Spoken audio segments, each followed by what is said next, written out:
नमस्कार दोस्तों, बहुत बहुत स्वागत करता हूं आपका आपके अपने YouTube चैनल में। दोस्तों, CDSL के ऊपर कल भी हमने एक वीडियो आपको दिया था और उससे पहले जब इसका कंप्लीट एनालिसिस आपको दिया था तब ये स्टॉक आपको 1000 रुपए के लेवल पे मिल रहा था और आज यही स्टॉक आपको 1500 के लेवल पे आते हुए दिखाई दिया है। कुछ ही कम रह गया और 1500 का लेवल टच करने से और उसके बाद यहां से हुई है प्रॉफिट बुकिंग, पर बहुत ज्यादा हाई लेवल पे नहीं। और दिन की बात करें तो अभी भी 5% से ऊपर के रिटर्न आज भी आपको देखने को मिले हैं। अब क्या इस स्टॉक को बेच के हमें डिप का इंतजार करना चाहिए? क्या यहां पे हमें प्रॉफिट बुक करना चाहिए? क्योंकि कुछ कमेंट्स इस तरह के आए थे जिनकी वजह से ये वीडियो आज आपके लिए लेकर के आना पड़ रहा है। तो जो लोगों ने चैनल को सब्सक्राइब नहीं किया है तो कर लीजिएगा भाइयों, आपका अपना ही चैनल है और एक लाइक तो बनता है दोस्तों, क्योंकि एक लाइक हमें बहुत अप्रिशिएट करता है आपके लिए ऐसी इंफॉर्मेटिव वीडियोस लाने में। दोस्तों, CDSL के बारे में तो आप जानते ही होंगे, क्योंकि जाहिर सी बात है अगर आप इस स्टॉक को करते हैं होल्ड या आपने किया है इसमें इन्वेस्टमेंट तो इसकी जानकारी तो आपको हो गई। तो इसमें हम टाइम बर्बाद ना करके सीधे आते हैं मुद्दे की बात पे। अब सबसे पहला सवाल, क्या हमें प्रॉफिट बुकिंग करनी चाहिए? तो दोस्तों, सबसे पहली चीज यहां पे आप देखिए, स्टॉक में काफी बड़ी तेजी आई, 1500 के लेवल को टच करने वाला था, लेकिन वहां से स्टॉक में प्रॉफिट बुकिंग हुई थोड़े लेवल पे। और प्रॉफिट बुकिंग की बात करें तो आज काफी लेवल्स पे आपको धीरे धीरे प्रॉफिट बुकिंग होती हुई दिखाई दी। लेकिन ओवरऑल बात करें तो स्टॉक में आपको तेजी बनी हुई है। वहीं पिछले 5 दिनों का चार्ट लेंगे तो लगभग अब 40% के रिटर्न मिलने वाले हैं यहाँ पे 5 दिन के अंदर अंदर। अब दोस्तों, यहाँ पे आपका पैसा जो है वो देखा जाए तो एक महीने में 50% प्लस हो चुका और 6 महीने में तो भाई 200% के रिटर्न तो काफी बड़ी बात होती है। कोई भी स्टॉक आपका 500 का 1500 कर दे तो जाहिर सी बात है आपके मन में यही चीज आएगी, क्या अभी बेच देना चाहिए? तो सबसे पहली चीज दोस्तों, अगर हम इसके फ्यूचर की बात करते हैं, अगर आपका टारगेट 5 साल का है, आप लॉन्ग टर्म इन्वेस्टर हैं, आपने लंबे समय सोच के इसको बाय किया है, तो दोस्तों आपको इसे बिल्कुल भी नहीं बेचना चाहिए। चाहे बेशक ये 1400 की जगह 1200 पे क्यों ना आ जाए, आपको बेचना नहीं चाहिए। आपको एक अच्छी डिप का इंतजार करना चाहिए जहां से आप इसकी क्वांटिटी और इंक्रीज कर सकें, क्योंकि इसके पीछे रीजन ये है कि दोस्तों फ्यूचर में इस कंपनी का बिजनेस और प्रॉफिट दोनों ही चीजें बढ़ने वाली हैं।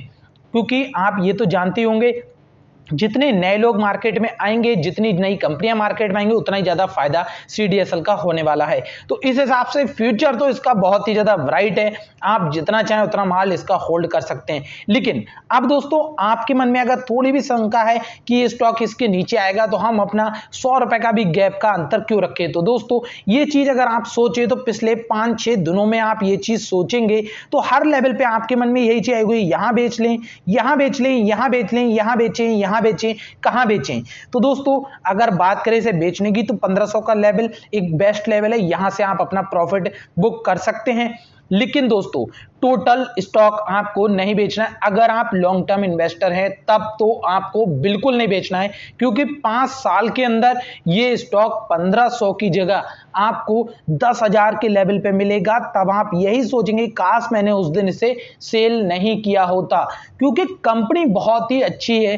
खुद BSE इसकी प्रमोटर्स में से एक कह सकते हैं, 20% स्टेक BSE के पास है, HDFC बैंक के पास है। तो बड़े बड़े इन्वेस्टर हैं, बड़ी बड़ी कंपनियां हैं, उनके पास खुद CDSL का स्टॉक है, मतलब बहुत बड़े लेवल पे। तो उस हिसाब से अगर आप देखेंगे तो NSE और BSE ऐसी वैसी कंपनियों में इन्वेस्ट नहीं करती हैं। तो जिसमें इन्वेस्टमेंट है उसमें प्रॉपर प्रॉफिट है, इसीलिए इन्वेस्टमेंट है।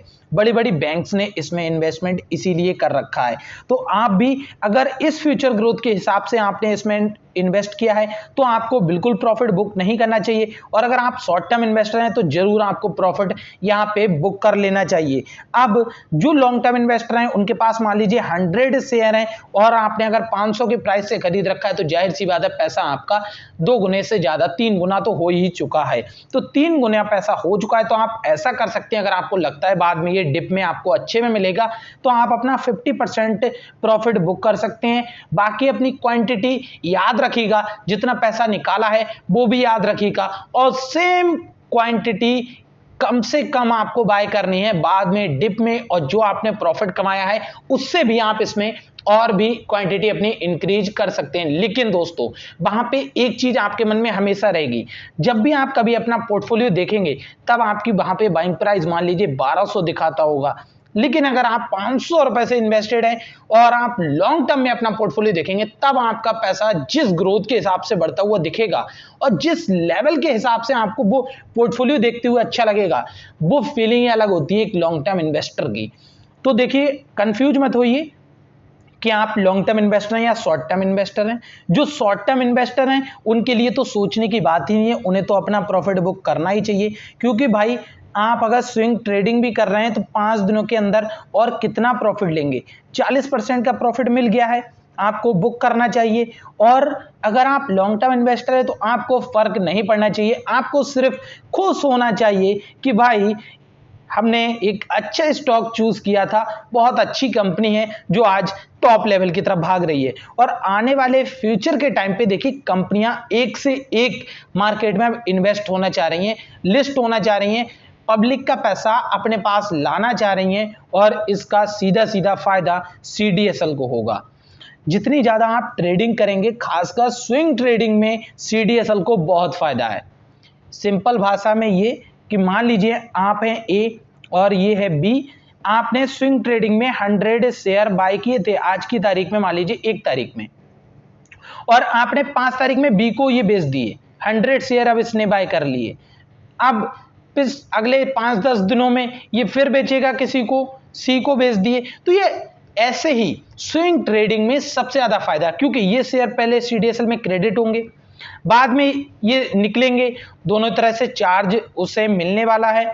उसके बाद जब ये बंदा अपने क्रेडिट करेगा तब इससे चार्ज मिलेगा, फिर सी बंदा क्रेडिट करेगा तो उससे चार्ज मिलेगा, क्योंकि जब कोई अपने स्टॉक डालेगा तो निकालेगा तो जरूर, क्योंकि प्रॉफिट तभी होगा शेयर में, चाहे पोर्टफोलियो में करोड़ों का प्रॉफिट क्यों ना दिखाई दे रहा हो, आप मालिक तभी बनेंगे जब आप करोड़ों रुपए का प्रॉफिट अपना बाहर निकाल लेंगे, आपके बैंक अकाउंट में या फिर आपके ट्रेडिंग अकाउंट के बैलेंस में दिखाई देगा। स्टॉक में अगर देखें तो ये होता है लॉन्ग टर्म इन्वेस्टर का नजरिया। लॉन्ग टर्म इन्वेस्टर क्या सोचता है कि अगर उसने 500 पे इसको बाय किया है और ये आज 1500 पे उसे दिखाई दे रहा है, तो उसे ये फीलिंग ही कुछ और होती है कि पैसा मेरा 2 गुना, 3 गुना, 4 गुना हो चुका है। और इसी वजह से दोस्तों, अगर आप लॉन्ग टर्म इन्वेस्टर हैं तो आपको बिल्कुल भी इसे सेल नहीं करना चाहिए, चाहे इसके बाद गिरावट हो या फिर लॉस हो या फिर प्रॉफिट हो। लेकिन अगर आपने शॉर्ट टर्म सोच के लिया, या फिर आप एक चीज अपने मन में समझ लीजिए कि दोस्तों आपने इसको क्या सोच के बाय किया था, कि आपको यहां से 10% के रिटर्न चाहिए, 20%, 40%, 100%, 50%, कितना, अगर उतना मिल गया है तो डेफिनेटली आपको प्रॉफिट बुकिंग कर लेनी चाहिए, क्योंकि आपका जो टारगेट है वो अचीव हो गया।